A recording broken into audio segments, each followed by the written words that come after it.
Hilton Park, just outside Glasgow, was the venue for the second tournament in the 2011 Optical Express Pro Golf Tour, and after some fairly extreme weather earlier in the week, things had settled down a little and the course was in great condition for the golfers, even if the strong winds had left their mark.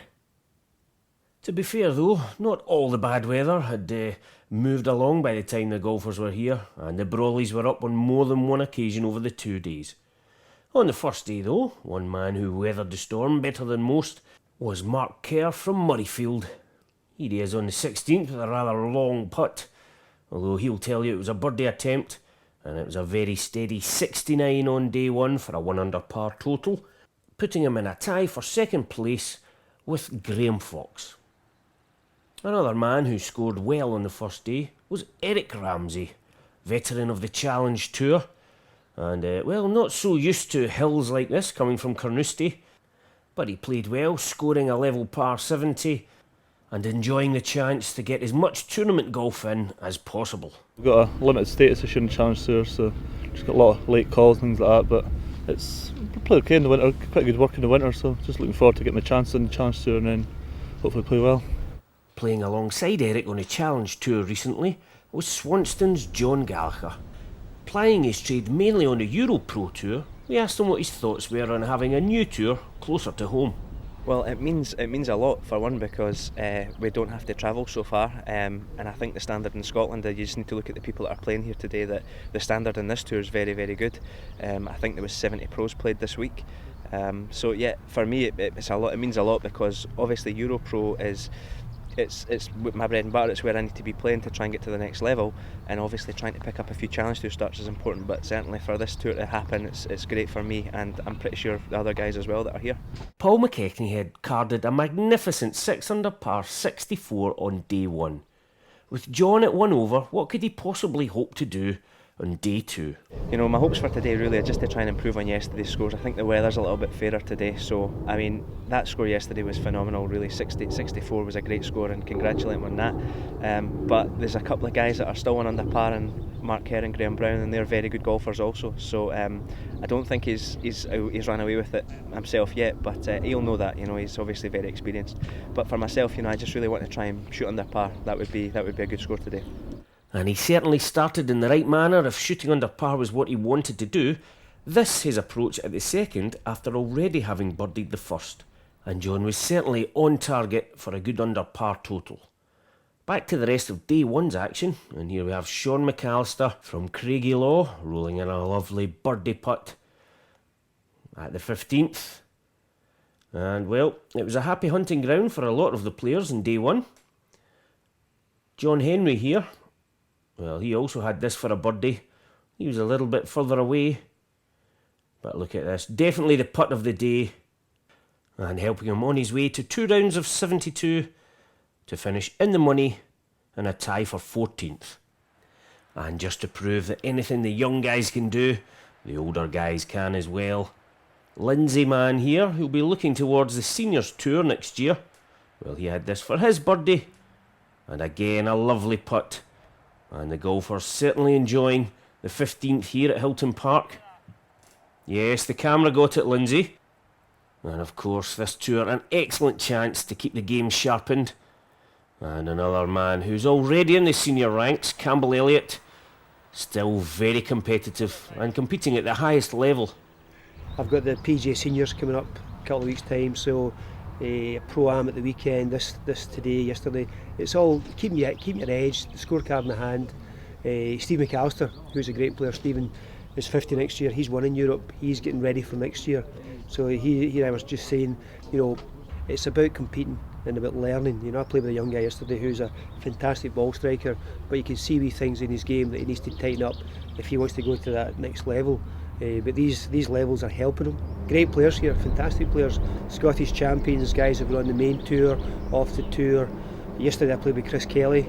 Chris is on that kind of challenge tour, stroke being in tour, playing tour events. Mark Loftus is playing. Some of the younger guys, Lee Harper's played. He's in America trying to qualify for the US Open. The standard's fantastic. There's no doubt about that. And at the other end of the scale, young Michael Paterson, desperate to get tournament golf under his belt, relishing the chance on this new tour. It's very well run. Very much like to be a part of the other events, some great courses as well. So yeah, no, looking forward to playing in some more. Yeah, we haven't got a lot of tournaments to play in, so it's really good just to be playing. To be perfectly honest, it's a great course. Played here quite a lot, and I know the course well, and it's really held up well to the weather. It's good. And after a bright start, being 2 under par for his opening 9 holes, unfortunately Michael's challenge faded a little, and he finished well down the field. But we look forward to seeing him at Westerwood at the next event. Now, another man who knows all about developing young talent, Lorne Kelly. Having played on the European Tour himself, he now runs ProDream, helping secure golfing scholarships in the States for promising young talent. But what is he made of playing a little bit more competitive golf here today? Well, I've certainly enjoyed it. It's been fantastic. It's great to get out of the office and play a bit of golf. Unfortunately, I don't play as much as I'd like to anymore. Too busy doing ProDream and sending the boys over to the States. But it's been a great couple of days. Can't complain. We have a lot of young, talented players that wish to pursue professional golf as their career. So the natural step, progression, is to play in tournaments like this, get a bit of exposure, a bit of experience, and all these boys want to have professional golf careers. So I would certainly be up for opening the door to let that happen. Optical Express have done a fantastic job stepping in, perhaps filling a gap here. Scotland's been crying out for a tour like this, so I'm thrilled to bits that it's here. I'd love the chance to let the young players of tomorrow compete in tournaments like this, so I'm delighted, and I'll do whatever I can to let these young players get the experience. And if he's looking to encourage some of the youngsters, well, they could do worse than take a couple of tips off Lorne. As we see here on the 16th green, rolling in a magnificent putt. Although he might not want to tell them that was actually for a bogey 5. And so to the overnight leader, Paul McKechnie, now based at Braid Hills.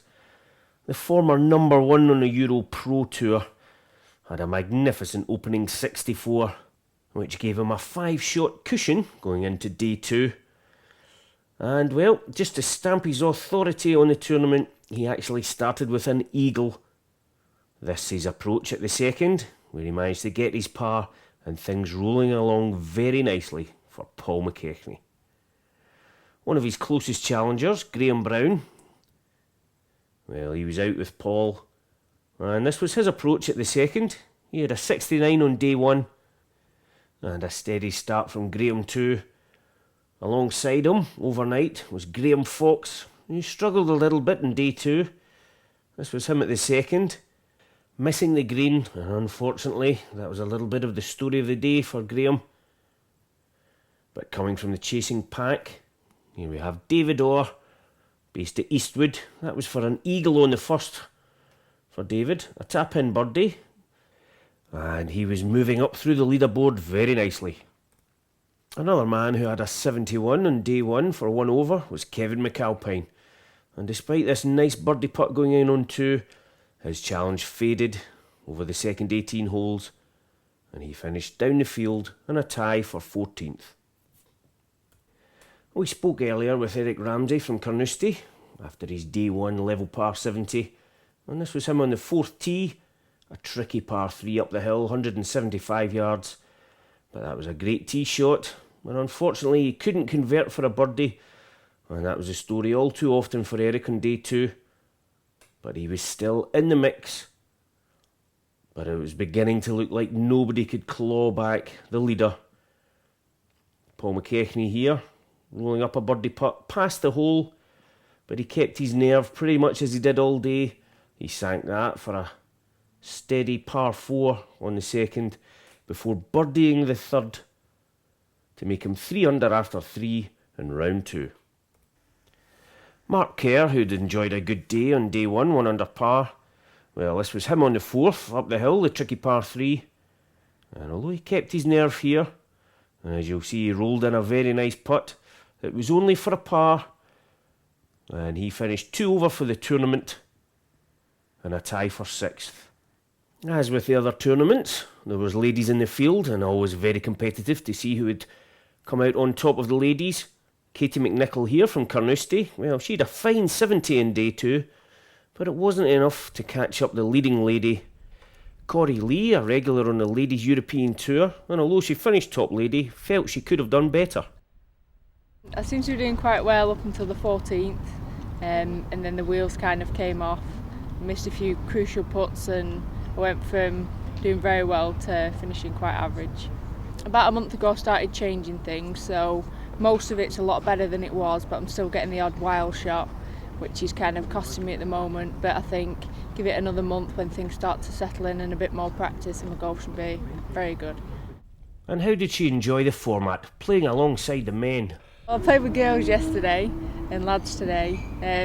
I'd say it's completely different, but I enjoyed both days, and it was a good laugh with the 2 guys today, even though it was quite tough out there.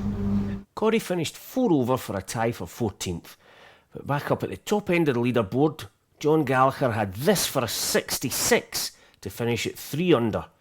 And playing alongside David Orr, well, he knew exactly what he had to do because he had this putt for a 66, also to finish at 3 under. As it was, the boys tied for 2nd place at 2 under par. 2 fine performances, 67 and 3 under for the day. Playing 2 groups behind them, Eric Ramsey couldn't match his opening round of 70 for level par, but got up and down from the side of the 18th for a 72 to finish at 2 over par and a tie for 6th with Mark Kerr. Graham Brown from Montrose had this to finish at level par, and can't quite believe that it didn't go in.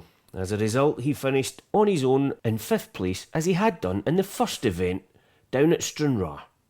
Had that putt dropped, he would have tied for 4th with James McGee from Bishopbriggs, although he very nearly, having missed the green on 18th, chipped in to finish at 1 under. But as it was level par and 4th on his own. But at the end of the 2 days, nobody could get close to Paul McKechnie. He followed up his opening 64 with a 71 to finish at 5 under par, and afterwards we caught up with him to get his thoughts on his victory. It's pretty good, to be fair. Obviously early on in the season it's nice to get a win under your belt. I think the kind of key was obviously a good score yesterday.